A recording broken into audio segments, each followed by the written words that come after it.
welcome back. Steve here, and today I'm talking with Jason Lange, co-founder and president of BloomBoard, which is focused on helping school systems recruit, retain, and support their educators. Oh, what an awesome talk. So much to learn. And by the way, before you go, it would be so awesome if you went to my website and left a review. You know, my website's stephenmiletto.com, and there's a little tab up there that says reviews, and you click on that, and you can either click on Apple, or you can click on Spotify, or you can click on just the other little button in that little tab, and it will let you leave it right there on the website. Another way to give me some feedback is to go to the bottom right corner of your of the website, and you'll see a little microphone. You click on that, and you can leave me a voicemail and tell me like a little bit about the show, what you like, or something you'd like to hear me talk more about. That would be so cool. Thanks so much for being here. Don't forget to share. Enjoy the show.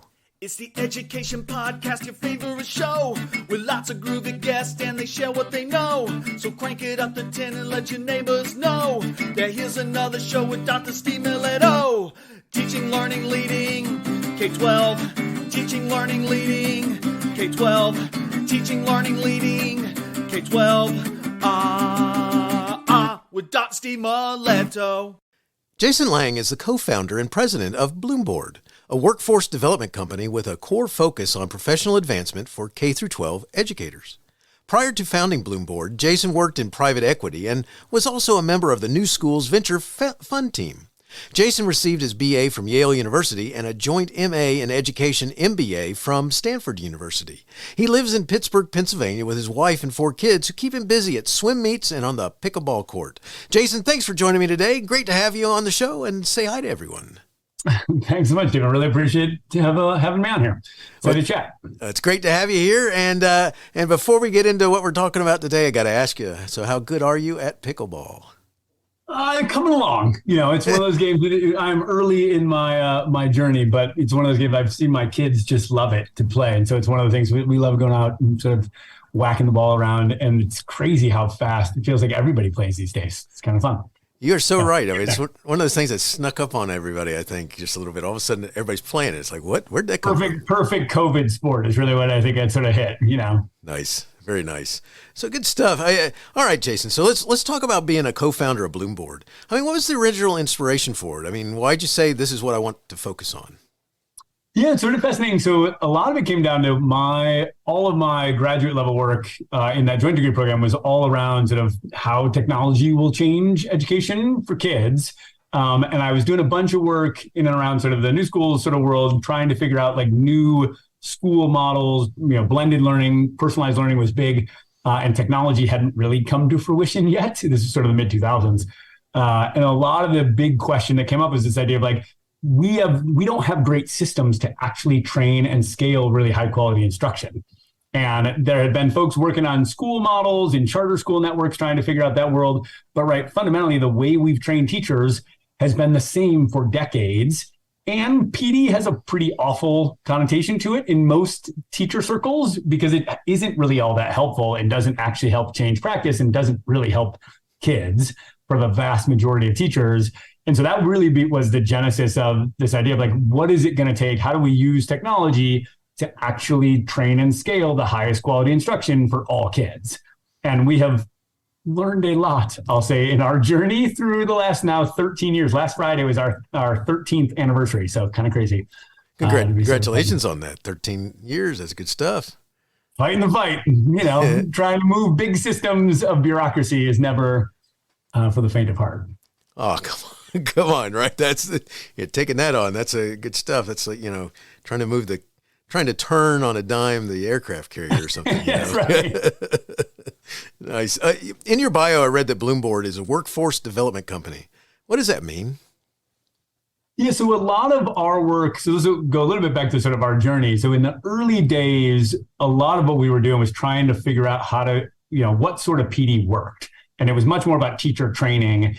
And so we built the first Amazon marketplace for PD, and we gave teachers millions of dollars of foundation funding and had hundreds of PD options and providers and courses in this Amazon marketplace where sort of we got ratings and reviews. And then we actually tracked teacher observation data and student, SLO data and all sorts of things to try and see what training actually can change practice and help kids. And unfortunately, we realized that none of it really mattered. which is sad. Because, right, again, the Joyce and Showers data, there's a bunch of research now that has pretty well validated that we don't really know how to change practice unless we actually give teachers feedback on their actual practice. And so we started doing a lot of this work, and it was early in the micro-credential sort of days. And ultimately, a lot of this idea of portfolio-based learning started to then come really smack into this idea of, right, the teacher shortage. And really, our world has migrated more into what we sort of would consider now workforce development, because at the end of the day, it's about what are the on-the-job training structures that actually help develop a workforce and help build a talent pipeline that's really helpful and actually has, right, the shortage in mind. And how do you really start to build our ranks of paraeducators and educators, right, who are coming into the profession from out of field. And, the reality is most paras, most folks coming from out of industry, they do not want to go back to school in the traditional way, and they just can't afford not being there, right, or not actually taking a salary. And so a lot of our world has said, like, what would it be if you could actually start to build on-the-job degrees that can be done during the workday, and that on-the-job degree is really about workforce development and about sort of building your talent pipeline. And that's where we obviously have a bunch of university partners and a bunch of districts that we're trying to help bridge that gap in the work. Excellent. It's kind of a unique time, because over the last bunch of years, that population that came the traditional way into education has kind of dwindled as to who started getting in, going into college to say, I want to be a teacher, and then going through the program. And that population started kind of drying up just a little bit. And then on top of that, then we have like this big quit that happened across our country and and impacted just about everybody, including the last place we needed it was another place to hit us in education. What do you think is going on? I mean, we have people retiring early, finding a new focus. I mean, some people are going on to figure out how to, do anything other than, what they originally started off doing. I mean, why do you think all this happened? Yeah, I think it's a confluence of a bunch of things. It is a sad time in the teaching profession. Right? I talked to a superintendent last week who said that she lost one of their like best special ed paras to Arby's, right? Wow. Or to, I took another one in Arizona who said that they lost one of their best folks to In-N-Out Burger. Nice. Like, we're losing teachers to fast food restaurants. Like, that is a sad state of affairs. And I think the reality is, right, COVID has made teaching harder, right? There's a bunch of kids in the system now who just have not had a lot of the socialization, a lot of the, right, sort of the structures of just what it means to sort of interact in classrooms. And so the job is a little harder. I think the preparation systems haven't been great and haven't been as sort of practice-based as teachers need them. And that generally, right, there's sort of this idea that we're letting more and more teachers in lots of alternative certification pathways without any real preparation. And we're not giving them even basic classroom management that they need to be successful. And so we've got, a much more stressed out population that has, right, sort of less training and support, right, and right has a sort of a harder student base to sort of help meet the needs. Plus we've, haven't gotten rid of any of the stuff of standardized testing and all of the like high stakes feeling of teaching. And so it shouldn't really be that surprising that we've got a tough situation, because the job just isn't all that appealing. And if you've got teachers who, now you can go work at Target and they'll buy you a bachelor's degree. And so why would you go into teaching when, like, being an associate at Target, like, yeah, it's not fulfilling, but it's certainly a lot less stressful, and you're not going to have to deal with it. It's amazing, it's because there's a lot of, just to be a teacher alone, and if we just put aside lots of the modern requirements and stuff, one of the things that's always been there is the, willingness to spend time to try and figure out the kids that are in your class, connect with them, develop relationships, do the things where you're paying attention to what they like, what they don't like, so that you're working with them and trying to, figure out how to get them to go, ooh, I kind of like this, let's keep going that direction or something. And, that all takes time and preparation and all that kind of stuff. And then, you throw on top of it any number of things like, just that little thing called high stakes testing that makes you go, wow, yeah, maybe that In-N-Out Burger isn't a bad place. So, yeah. And it's just, it's a sad, it is unfortunate. And obviously, the kids are the ones that lose. And certainly the fact that we have such a big gap now doesn't feel great in terms of just what the broader outcomes are. And I think the data, Ed Week did a big survey about the data on teachers recommending teaching as a profession to their own kids is as bad as it's ever been. And that is probably our biggest, right? At the end of the day, if there's ever a profession that's built for Gen Z, it's teaching, right? They are, right? That generation is super, right, altruistic and wants to be motivated by things that are passionate and help the world. And that's only gotten better as younger generations have wanted to try and take on big problems where they feel like they can have a real impact. Teaching should own that entire generation. And instead, we've made it so painful to get through all the hoops and the licensure hoops and all of the transactions, and we haven't supported folks in the process, and that they're not willing to that mission-driven view of the world isn't willing to overcome the pain that we put folks through. You're so right. One of the things that's become problematic is that within teaching, there's little focus on advancement, or what I come in at this level and, do I stay at that level? Is that where I am forever? I mean, what are your thoughts about that? Yeah, I mean, it's all of the incentive structures are just built on something that was 2, 3, 4, 5 decades old and just hasn't changed, right? The incentives to go work in higher need districts, there are a couple of the analogies that folks use about imagine if teachers, right? Imagine if professional athletes got paid the way teachers did, where you said, all right, you come in and you got here's your salary schedule, right? And then in 2 years, you'll make this, and in 2 years, you'll make this. And there's no incentives to go to better teams or better places because it's just lockstep. And sure, right, we've got 4 million teachers. We've got a lot of folks that we're trying to manage, but the incentive structures alone just don't create systems that it makes it an easy way to advance and it makes it feel like there's a lot of upward mobility. A lot of the teachers we talk to, they don't want to go into being a principal or an AP, right? They want just more opportunities to grow and feel like they're helping. And there are so many ways that districts can do that through mentoring programs and through sort of other things in the actual sort of school operational set in terms of new implementations and STEM labs and all sorts of things.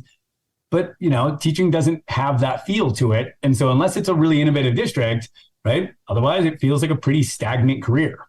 And especially nowadays, that's just where, the pension, I always joke, it's not teachers, younger generations just don't care about the 30-year pension. That has zero in the math and calculation of taking a job. That used to be that's why you went into public service. The pension was going to come. People think about I'm going to have 5 careers, 6 careers. And hopefully, ideally, I think we should be recruiting teachers to have teaching be 2 of those, right? Start out teaching, work in it for 5, 7 years, go do something else, come back in another 10 years, 20 years when you want to retire and teach again because you love building relationships with kids. And it's the best place to have an impact in the world.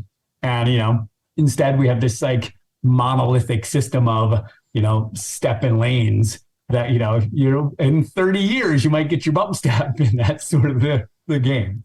You got that right. I mean, it's when I started, I mean, the only way of doing something different or getting a significant increase would be to step out of the classroom and get yourself on the track of administration. And so lost a lot of good teachers that way who find that. And like you mentioned, many of them don't, that's not their thought. They that's not why they got into it. And so it's an interesting aspect of it. I mean, it's funny what you said. I was just thinking that the NFL would have a quarterback named Tom and Aaron, who probably a long time ago would have retired, instead of dragging it out, Yeah, right. Will they retire this week or not? Or will they find another team? Or maybe this week, anyway. But, it's interesting. One of the difficulties throughout organizations that hire team members is there might be an issue with retaining good people. I mean, this is something that we have. I mean, they get into the program and they don't stay as long as they might have. And, why should retaining staff be front and center of leaders as well? So it's not just about hiring them, it's about keeping them. Yeah. I mean, again, I think it comes down to this idea of we're in such a world where the talent pool is so shallow at this point right? The retention is your number, right? Those are folks who are already in the classroom, who already know the game. And so if you're not putting in place very deliberate steps to actually retain your staff, right, that's number one biggest missed opportunity, because you don't have to convince anybody of anything. Those folks are already there. You really just got to try to make their life feel as good and easy and as fulfilling as possible. And so the retention piece, again, we have these weird archaic constructs. So it's like, all right, well, you got to go get a master's degree to stay. And that might be in the traditional, that might be 50 grand out of pocket that you got to do it. And so now there's tuition reimbursement and other ways to cover it, but it's still nights and weekends. And so now don't spend time with your own kids and your families, right? Go and sort of write a thesis and do the work that I did in my master's degree program and learn about. I remember I had one of my old school professors used to play these videos from the 80s from the Annenberg Library that were like 3 decades outdated. And he would pause the video periodically and he would say, all right, which student is in his or her zone of proximal development? And then we spent an entire class just debating ZPDs and whether or not they existed. Nice. And it was mind-numbing. And I was like, how is this graduate level education? And not surprisingly, we had a bunch of MBA joint candidates in there who were like, no, this is not okay. Like, this is useless. Does not apply in a classroom if you actually have real students. But that's what a lot of the graduate education world is just very grounded in theory and frameworks that aren't actually going to make you better as a teacher. It's never going to help me be a better teacher for my kids. And yet, that course was thousands of dollars to take that 3 credits on a transcript. Nice. Because that's the system we have.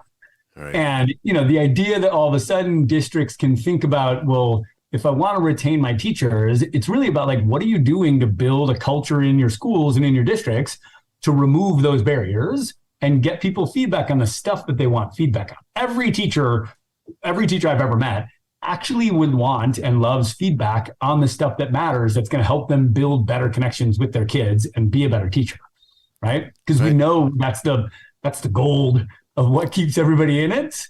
And so it's just about, right, it's not about, the random conference that you sort of go away. Some of that's fine, but it's not about the random theory and the sort of the stuff that doesn't matter in practice. It really matters, how can you give me better in my day-to-day craft? And I think we lean a lot on video, right? Again, not to overuse the sports analogy, but turns out in most performance-based professions, right, like football and basketball, I always joke, I played mediocre college football. And even in mediocre college football, I've watched every practice I've ever played in, and I've watched every game I've ever played in, and I've watched every game and every one of my competitors has ever played in, because you learn a lot watching yourself on video, and it's a great way to get feedback. And yet we just don't give teachers those tools, and we don't have those expectations, and yet it feels scary at first. But once teachers really embrace it and feel it, they love it. And they get really, right, the feedback is always holy cow, this is some of the most powerful learning I've done. And that's how we engage people in their craft, right? That's how you keep them, it's really about what are the things we can do to help teachers remove the barriers and the pain that they experience on a normal basis, and just give them the feedback that they're craving to really understand how to reach their kids the best. That's so awesome what you're talking about, because, one of the things that's always been part of it is, you pretty much complete your program, however you did it, and then you find that job, and once you find that job, then you're kind of if you have a room, because for me, my first 5 years, I didn't have a room. I had a little cart, and I traveled up and down the hallways, and love it. My favorite part of that story, by the way, was that one day I'm going upstairs and passing another guy coming downstairs in a cart, and it's we need to talk later. Is there a way to do this? Yes, and we actually straightened it out, and so I stayed on the top floor, he stayed on the bottom floor. But it was one of those things that. It's just crazy stuff. But then that's as far as, incentives or anything like this, what's funny is that I'm pretty sure there were people in that building, because it was a large enough high school, that they never really knew that I was even there until, we had a luncheon or something, and people go, hey, I don't know you. Who are you? But, what's funny, I heard someone talking recently about how, incentives and retaining people in school is a different type of support, and it goes way beyond saying, you know what, you can wear jeans this Friday, and you think, wee, that type of stuff only goes so far. And, the idea that, maybe you have for this week, you won't have to do your bus duty or something. And, it only goes so far. And because some of the teachers, the ones who really get a kick out of talking with the kids and stuff, they actually like the duties because they're talking to, as long as they're not like stuck in the bathroom or something like this, they're enjoying because they get to talk with the kids while they're supervising things. And, it's just an interesting world because, as long as I think for the longest time, people have been trying to solve some of these problems and not really been able to figure out how to do it within education. Yeah, it's interesting again, you're dealing with government, right? Which is always a ding in your, against you. Yes. I think, if we look at where the corporate world's been, which I think there's a ton to learn from the corporate world in terms of like just the HR talent, right, development systems, but even just like the research around, right, motivation itself, right? So Daniel, every superintendent I've ever sort of talked to is interested in like the Daniel Pink's book called Drive is the best possible book about like motivation. And the whole idea is that they've done a ton of research in corporate America about what motivates people to be really good in their jobs, right? And it turns out it's not money. It is right all around this idea of autonomy, mastery, and purpose. And yet when you look at a teacher's life in the mainstream, like the median teacher in the world, right? So they got a ton of purpose, right? Because they feel like, again, we own that, right? We are educators. We get to do that in spades. Autonomy, well, now, like if you're in a school that's like, here's your curriculum, good luck, read it, and I'll be in to check and see what page you're on. Now I feel that feels pretty hollowing in terms of like what it means. And then mastery, right? If you don't give teachers the ability to actually grow and say like, or give them feedback to let them feel like they know even where they're going to grow to, right? Then it's not clear how you become a master teacher because you don't know what's going on. You don't know what the next level looks like. And so it's really trying to figure out, what are the things in education that we can do to make the teaching role more autonomous and give teachers more control over the stuff that really matters to reach their kids. Right. And that's not kids in rows in perfect form, right? Sort of handing out papers, right? A bunch of the best classrooms you see are much more sort of chaotic environments where teachers are giving their students their own autonomy and they're helping them manage that. And then on the mastery side, it's just sort of elevating, like, what does great instruction look like? Again, video is pretty helpful for that, but there's a bunch of ways to actually talk about and elevate what great mastery of instruction means and what it looks like and how to achieve that and do all of that during the day job. And if you can achieve those things, I will bet that, right, you're not going to have a teacher shortage problem, right, in those scenarios, in those districts, because those teachers are getting really fulfilled by the fact that they've got all of this purpose and that they can channel it in ways that they want to do it on their own sort of autonomy and that they know where they're going to. I love that. It's there's so much there, and it's in some places it's so lacking because just that simple thing about autonomy. In some places, like you said, it's like there is none. I mean, it's zero. It's like no. Why? It's already it's 1:15. You should be on the next page. You're like this. Exactly. Whereas, I had the good fortune that I worked for a couple of mentors who they had created the right type of school environment where you did have that type of autonomy. And matter of fact, I think sometimes we scared them just a little bit because they're like, "What are you guys doing this week?" But that was the coolest thing. I couldn't have worked other places where they were like, be on page 12 tomorrow and 13 the next day. Who cares about if they can't keep up? Tough, move on, Well, and then you look at where the rest of the world's going. I mean, all the chat GPT, right? The funniness of like, students are just getting more and more autonomous. And it's part of this disconnect we have about kids being engaged in school is because school itself removes a lot of autonomy. And it turns out like the tools outside of school allow them to accelerate in ways that are far beyond what we actually let them ever do. And so it's constantly this sort of, you're trying to sort of build kids up who need more support while you're not sort of holding kids down who sort of want to run ahead. And that's a really hard balance. But like the school structure just isn't really built well for it.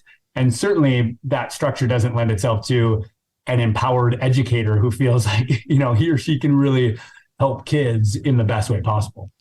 Oh, you got that right. And, that if something has ever created such a fuss, that little AI thing going on right now. Oh my gosh. It's like, amazing. Yeah, it's so fun. The world's coming to an end. Oh my gosh, what am I going to do? And the funny thing is that, when I was a kid, not too very long ago, there was electricity, and there was this thing called a TI-35 that some teachers thought were going to bring the end of the world. Never would we ever have a calculator right at our hands that we could ever use, and therefore I'm going to make it so you can't use this on the test either. And, now people have them, you got it everywhere. But I just thought that was funny, and then, in the 60s, there was a lot of books in the early 60s written about how the computer's going to take over the world and do away with our jobs. They made all these movies about the computer's going to take over. My all-time favorite one was Stanley Kubrick's version of where you had Hal and Dave in the spacecraft, and Hal decides that he's had enough of Dave, and hopefully we don't get there, but we got a little scary stuff going on out there with robots that can climb and jump and run and do a backflip for you. Yes, exactly. Throw you some tools. Let's stay away from Skynet. But and anyway, good. All kinds of stuff going on. So, with all this going on, talking about retaining and looking at what teachers are out there and all that, let's talk about BloomBoard. I mean, how does it fit in? How does it seek to help deal with this situation? Yeah, I love it. So really, at the end of the day, I think what we know is that given the systems and the policy and the bureaucracy that we have in place, right? Higher ed has to be part of the actual solution. And right now, one of the big barriers in the higher ed structure is there just aren't great ways for higher ed institutions to deliver entirely on-the-job, classroom-based courses, right? And so you've got a population of either paras who don't yet have bachelor's degrees, or even practicing teachers who would love to go get master's degrees, but they don't want to go back to nights and weekends courses in schools in the traditional way. And there's not enough motivation to go do it. And so we've locked those folks effectively out of advancement systems, and therefore they become flight risks, right? Or they just don't become teachers. And the problem is, and so what we've realized there is to say, okay, well, how could we partner with higher ed institutions? And really it's innovative leaders in higher ed, right? Provosts and presidents and deans of schools of education. How can we partner with them and really help build a set of almost like learning management tools, right? And sort of curriculum support tools to help build and reimagine the degree in an entirely on-the-job format. And so using videos, using lesson plans, using student work, that all of which comes from the actual classroom practice.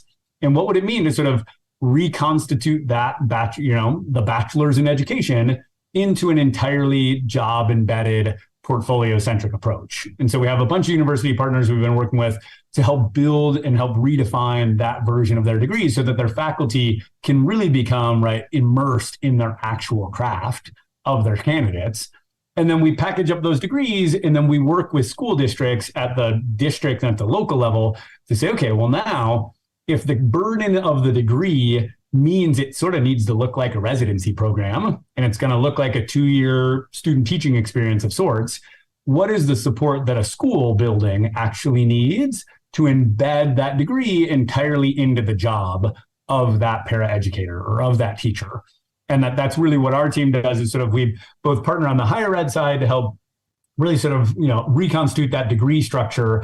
And then we partner on the district level side to say, okay, how do we get that really pushed into the fabric of the district so that, imagine you now have a para who's working still full time, paycheck to paycheck, and they're trying to earn 60 credits towards a bachelor's degree. Well, how do we get that para an hour a day in some sort of release model where you might have another para who's working on the same sort of program or working on their associate's degree who can provide some release time and get that hour a day. And now during that hour a day, right, there's a way for that para to be working on their actual classroom practice, on their actual instruction, and using that instruction, using those videos, using their artifacts to actually articulate all 60 credits of that bachelor's degree. And that's really the idea, is we're trying to sort of help bridge this really interesting gap from, right, sort of a higher ed, the way higher ed has traditionally worked, and then ultimately push it all the way into the way districts think about workforce and think about teacher training to really make it a much faster, easier system that's ultimately much more rigorous and supportive of teachers getting the prep they need to be great teachers. I love it. So while we're on that in that direction, I mean, who's BloomBoard's real target audience? What are you shooting for here? Most of our work, we don't need, for better or worse, reciprocity is an interesting construct across the country, and we don't need even 50 university partners. And so I think our lens is, at the end of the day, we'll have 30 really high quality, right? 20 super high quality tier, university partners that are really trying to push the envelope and be innovative. And that with that portfolio of university partners, we can then serve almost all 50 states. And then really our target becomes the district superintendent, right? Or the HR director or the director of talent acquisition, who's trying to figure out, what am I going to do over the next 3-4 years, given my current teacher pipeline? And a lot of what we start with in the district conversations is like actually doing a bit of a strategic planning exercise around pipeline. It says, districts aren't trained, even HR folks just are never trained on how to think about talent pipelines, right? That's not in the HR, sort of schema we have for preparing HR leaders. And so what we're realizing is that most of the world right now is still faced very backwards, looking at like, how do I fill a hole I have today? And yet we know if you tell us how many vacancies you have today or how many vacancies you've filled so far this school year, you can sort of predict based on retirement, based on current attrition rates, based on, lack of enrollment in EPPs today, how many openings you're going to need to fill next year and the following year. And, the reality of what we live in is there are no short programs, right? There's no way to get a fast bachelor's degree. And so even in ours that are 2-year programs, right? The idea is, well, I need to be able to sort of think 3 years ahead. And so I need to add up all of the vacancies I'm going to have next year and the following year to really start to see what hole do I need to fill if I want to solve my shortage problem. And so we're doing a lot of that work in terms of some of just the more consultative side of the work. What we do is we say, like, let us help you go through that math and look at those numbers. And then we'll start building the pipeline and start trying to figure out, the reality is we don't really have a shortage from a bodies standpoint in the country. We have a shortage from a bureaucracy standpoint, but there are, 1 million plus paras in the country, 50-60% of which have said that they would like to be fully certified teachers. And then we've got, the number one, I think the most recent data I saw was in Stanford did a research report said new generations of teachers within, 5 years of being out of college, vast majority, it's like 60% of those teachers live within 15 miles of where they went to high school. Well, that's a pretty interesting population to tap into. And so if we could build much more community-based on-the-job degrees, we could actually solve the shortage outright because, again, like, especially the younger generation wants to have a really fulfilling career and they don't necessarily care about making tons and tons and tons of money, right? They know what they're signing up for. And so if they can make a good living wage and do great work that helps impact society, that's a great career. And that's really what we've got to design the systems for, is how do we help those folks who right now are locked out of the system? How do we get them degrees? How do we get them in it? That's so powerful because that's, that is something that, it takes time to get the program, and then it takes time once you, get into the classroom and so forth as you start learning what you don't know. And all the things you don't know. Exactly. Because it literally is, no matter, I don't care how well you're prepared, it's trial by fire in the beginning. And unfortunately the world is such that within education that it lends itself to the closed door. Your colleagues, it's a hallway. You're on this little island. The hallway's got all these closed doors on it, and they're all, you might see each other when it's time to go to lunch or something. But and then it's just, hey, how you doing? Oh, good. How you doing? Yeah, nice to see you again. Yeah. And it's something else when you're in that world, and it's cool what you're saying because, like, HR people, I thought one of the things that you said just a minute ago, it's very powerful that they may have limited training, if any, about creating a pipeline or monitoring pipelines or trying to, how do we do this and build a pipeline? I think that's a incredible aspect of that too. My all-time favorite way back when I was trying to get my first teaching job, I was in the Army then, and I had to get furloughs to come off of training out of Fort Gordon, Georgia, and and that was a trip because I was I was applying for jobs and stuff like this, and I told my commander, and he said, not a problem. He said, if I hear from your girlfriend, I'll let her know, because we were going into the woods for several days, and wouldn't you know it, that's when they called. And so we come out of the woods, and he says, we've been there for several days, and he says, hey, LT, I got you. I told your girlfriend, go ahead and set up the appointment. You got an interview coming up. And I said, that's awesome. And he said, it's tomorrow. I said, what?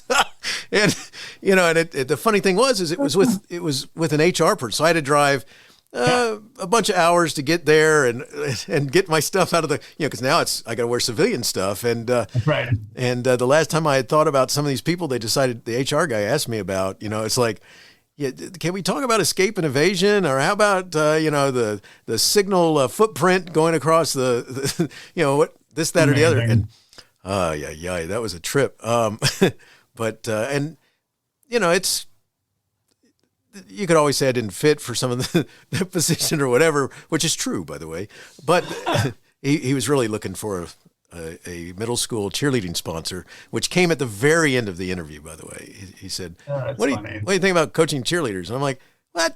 And I look like a soldier then. I'm like, yeah, right. Okay, that doesn't make a whole lot of sense. Yeah, but didn't say that to him. I said, whatever I said to him didn't get me the job. So, but there's things like that happen. And so, and I think about that in terms of, I tell that story because of the pipeline thing you just said. I mean, because literally what ends up happening to me is I go back out into the world. It's like sending just kick them back out there, and maybe we'll meet again or something like this, because in those days, I guess they could choose wherever they wanted to. But well, it's it's a funny time, because we sit in these workforce meetings with, employers who are dealing with their own talent shortage. And one of the funniest conversations I was having was, people don't really realize that we're in the education world and sort of working in the teaching world with districts. And so we having this conversation with an employer who was like, oh yeah, like our best source of candidates are former teachers. Because generally, like, they are pretty unhappy in their current jobs, but they're super detail oriented. They know how to wake up early, show up on time, work really hard, and they're model employees.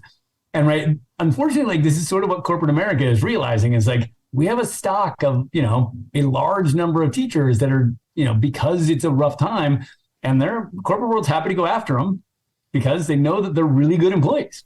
Wow. And it's going to be a great place to sort of mine talent from, because they're dealing with their own shortages. Wow, that's nice. So not only do we have these other problems, we also got to worry about being robbed by the corporate world going, hey, exactly, we got our own supply chain. Forget you guys. We're going to steal from you. I like that. All right. So tell me what does a school system do to try and, start working with BloomBoard? I mean, what's it take to do that? Yeah, I mean, again, we know, I think 90+% of our team are actually from school districts. So even a bunch of our engineers are former teachers. So it's been, interesting to try to sort of build the most possible sort of plug and play, easiest sort of way to engage. And so we have a bunch of different ways to sort of jump in and start small. Again, we know, this is sort of big culture changey stuff, but we also know how to make it pretty streamlined in terms of what are the things you're going to need to communicate to your board, right? What are the ways that you can actually, really start to think about how to manage the actual sort of process?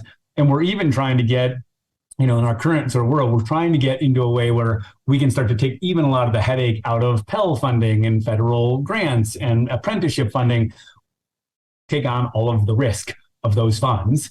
And we just make degrees basically sort of a plug and play flat rate cost for the district.